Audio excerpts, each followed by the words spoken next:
네, 자, 여러분 안녕하십니까? 11월 13일 목요일입니다. 자, 오늘 이데일리 신문에 나와 있는 주요 내용 중에서 시장에서 좀 관심을 가질 만한, 여러분들께 투자하시는데 좀 도움이 될 만한 내용 중심으로 오늘 준비를 좀 해봤습니다. 자, 첫 번째 기사는 삼성전자 얘기를 오랜만에 좀 가져왔습니다. 개별 종목으로 삼성전자 얘기는 참 오랜만에 하는데요. 어제 이제 이데일리 단독 기사가 오늘 올라왔습니다. 넥스트 HBM이라고 불리는 CXL 메모리, CXL D램이라고 보면 되죠. 삼성 세계 최초로 양산에 돌입했다라는 얘기입니다. CXL, 컴퓨터 익스프레스 링크. 그러니까 한마디로 이제 인터페이스인데 지금 이제 CPU는 CPU대로, HBM은 HBM, GPU는 GPU대로 각자 메모리를 갖고 있으면서 따로 노는 부분들. 그러니까 그냥 독자 생존인 거죠. 각자 도생을 하는 개념인데 이게 지금 갈수록 잘 아시는 것처럼 이제 연산에 대한 수요가 늘고 특히 학습에서 추론으로 AI의 워크로드의 중심이 넘어가는 상황에서 더욱더 이제 데이터에 대한 그 처리 용량이 늘어나고 있는 거죠. 이제 막 추론하고 생각을 하는 거니까. 그러니까 점점 연산 속도가 빨라지고 많은 데이터를 이제 필요로 하는데 가만히 보니까 CPU가 갖고 있는 메모리나 GPU가 갖고 있는 메모리가 있는데 이게 자기들끼리만 쓰니 좀 아까운 거예요. 왜냐하면 GPU가 돌 때는 CPU는 쉬고 CPU가 뭐 움직일 때는 GPU는 놀아야 되니까. 그래서 이거를 쉴 때 그거 빈 공간들을 좀 활용할 수 있는 뭐가 인터페이스가 없겠냐. 그래서 이제 개발이 된 게 CXL. 이게 되겠고요.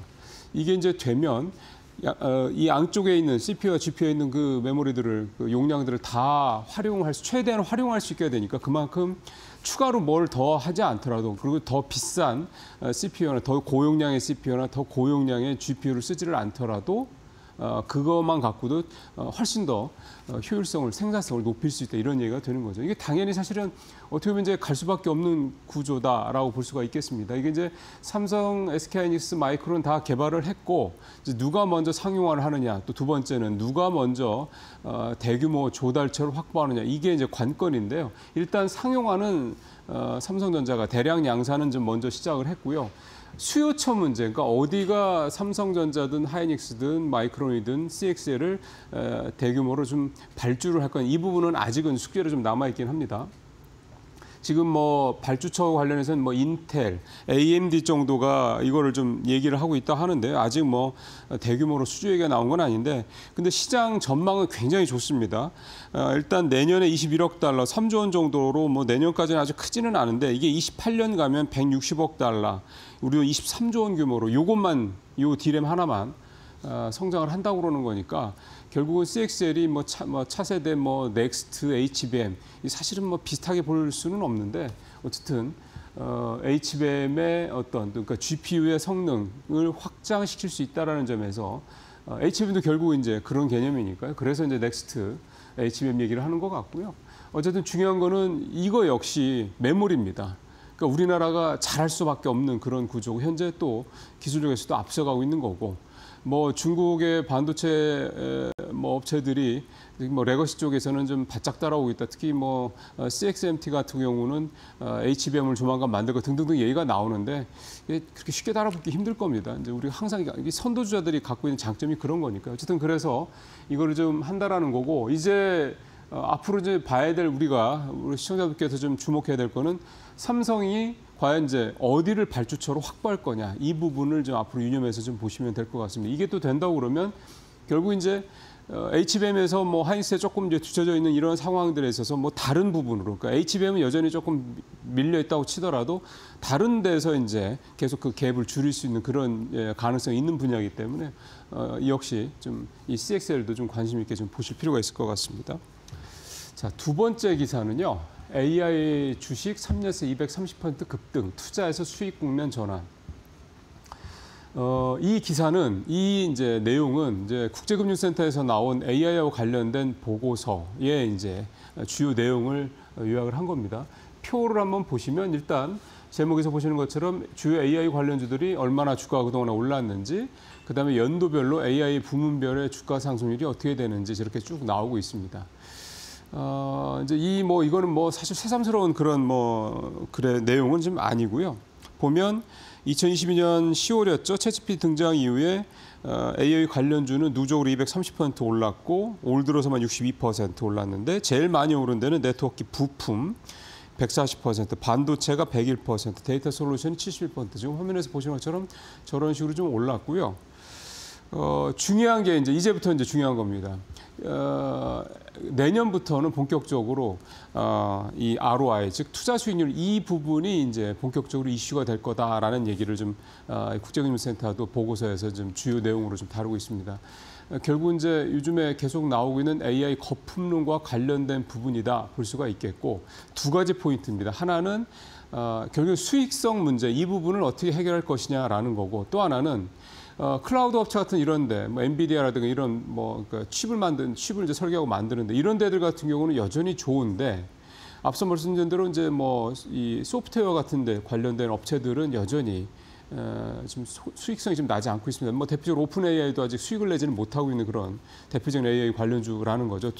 투자는 계속해서 이루어지고 있는 상황인 건데, 근데 이렇게 같은 AI 관련주 내에서도 AI 산업에 이렇게 관계된 회사들 중에서도 어디는 돈을 막 엄청나게 벌고 어디는 계속 못 벌고 있는 상황이 점점 벌어지다 보면, 즉 양극화가 심해지다 보면 돈을 못 버는 이쪽에서 일종의 연쇄 도미노 현상이, 그러니까 붕괴 도미노 현상이 발생할 수가 있고, 이 되면 당연히 이게 이쪽으로도, 그러니까 지금 돈을 잘 벌고 있는 이쪽으로도 이제 전이가 될 수 있다, 이런 얘기가 되는 거죠. 그러니까 그게 AI발 주가 조정의 촉발자가 될 수 있다, 이 얘기를 하고 있습니다. 그러니까 AI 거품론의 또 다른 어떤 접근 방식이라고 좀 볼 수가 있겠고요.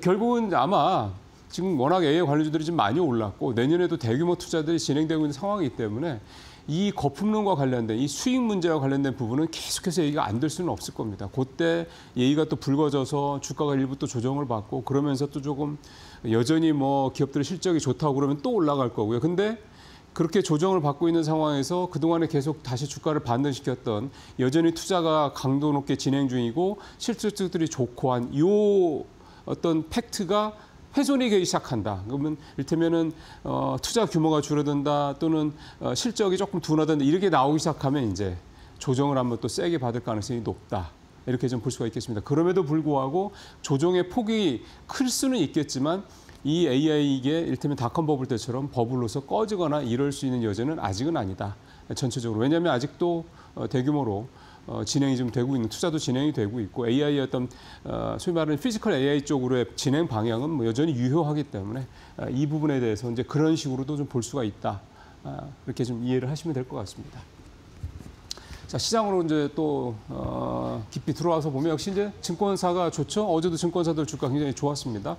표 한번 아주 독수리 날개를 아주 잘 그려놨네요. 보시면 주요 증권사 영업이익 추이인데 NH증권이 100%가 조금 넘게 증가했고요. 삼성증권도 한 30% 가까이 늘었고, 미래에셋증권은 별로 안 늘었죠. 사실은 대장주격인데 일부 이제 그 손실 항목이 좀 있어서 그렇다고 하고, 그거는 이제 약간 회계적인 문제라고 이미 얘기가 좀 나왔고요. 어제 미래에셋증권 주가 그래서 많이 올랐습니다. 한국금융지주가 가장 아주 드라마틱한 그런 수익을 좀 내고 있고, 키움증권도 상당히 좀 좋고요. 한국금융지주죠. 한국투자증권이 워낙 좋았기 때문에 한국투자증권 같은 경우 영업이익이 전년 대비해서 3분기 때 117%가 증가하기도 했습니다.